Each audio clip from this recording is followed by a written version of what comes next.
Moses. And as Moses was writing this was likely before God had started to use him to bring the children of Israel out of captivity. Now, we get no sense that God is currently moving and working. It's more of a prayer, a cry out to the Lord, waiting for him to no longer have kind of a kind of this heavy hand upon them, which was Moses's perspective. And so here we are in verse 1. It says, Lord, you have been our dwelling place in all generations, before the mountains were brought forth, or before you had ever formed the earth and the world, even from everlasting to everlasting. You are God. This amazing declaration that God has been there from the beginning. He formed the mountains. This is the true God to be worshipped. Verse 3, you turn to man to destruction and say, return, O children of men. And here's verse 4, for 1,000 years in your sight are like yesterday, when it is past, and like a watch in the night. You carry them away like a flood. They are like sleep, and in the morning they are like grass which grows up, and in the morning it flourishes and grows up. In the evening it is cut down and it withers. He's talking about time. He's talking about the fact that God is going to look at 1,000 years of time, and it would just be as though he's talking about yesterday. That's the perspective of an eternal view, is that time ultimately is so short. It relates to eternity. That there's this picture, this grand view that Moses clearly has of God's perspective of time, and that things really are not long in his eyes when he's working this redemptive plan eternally for our souls and for his people.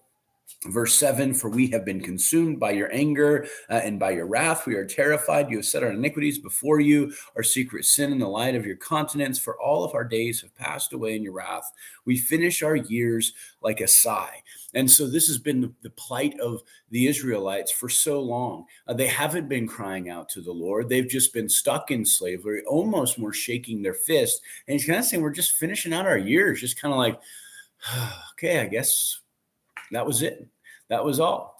There wasn't a sense of turning to the Lord. There wasn't crying out to the Lord. There was just this perpetual sort of like, I guess this was my life and it's now done. And then he goes, verse 10, the days of our life are 70 years, and if by reason of strength they are 80, yet our boast is only labor and sorrow, for it is soon cut off and we fly away. Who knows the power of your anger? For the fear of you is so your wrath. And as he says this, we only have 70, 80 years, God, and 1,000 years are like years. It's like a day, but that's it. That's all that we have, and eventually it's just gone in a blink of an eye. And here's verse 12. This one stands head and heels just above these. It says, so teach us to number our days, that we may gain a heart of wisdom. Teach us to number our days. What does that mean? That Moses has figured this thing out, right? The key, I believe, to understanding how we're able to navigate through life with legitimate purpose before the Lord is that we should understand our days are numbered. We never have a clue when we will take that heavenly flight, that in a moment's notice, it could all be gone. And for the things in which we and I'll say this is a sin. I just will. And I can be guilty of this too. Procrastination. It is so easy for us to always put something off until tomorrow, to say, I'm just going to wait. I don't really want to deal with that. I don't want to have to face that. Could you imagine if you didn't have tomorrow? If you knew that you had to take care of everything that you needed to take care of today, and that's just not like doing the dishes. This is something far greater. These are going to be the things which we procrastinate on that have more eternal value. Would it be something that when we face situations like unforgiveness, bitterness, hardship, heartache, all that sort of stuff, that we put those off, that we're going to allow that to be something that we procrastinate in our life? Like maybe that's a major issue that some of us face, is that we don't want to continue to deal with issues and problems, so we put them off for another day. There is no guarantee of another day. There is no promise that we have that God's going to open up any more time. And so procrastination can be something that is deadly. It really can be, because it allows our heart to kind of look at God and say, you know what, I'm going to live forever. I'm going to be okay. I'll deal with some of the hard things later. But the reality of it is we have such limited time. We need to make that time an absolute priority. I love the book Spiritual Leadership. It's one of the most powerful books that we read as a part of SALT. And the chapter that it has on time is absolutely critical.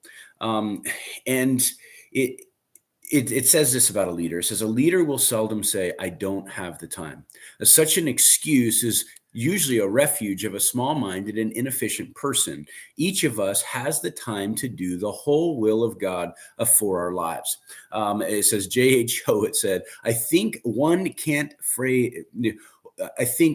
the cant phrases of our day is familiar one, by which we express our permanent want of time. We repeat it so often that by the very repetition we have deceived ourselves into believing it. It is never the supremely busy men who have no time. So compact, the systematic is the regulation of their day, that whenever you make a demand on them, they seem to find additional corners to offer for unselfish service. I confess as a minister that the men to whom I most hopefully look for additional service are the busiest men. That is one of those deals, is that we should never complain we don't have time. We always make time for the things which are a priority in our life.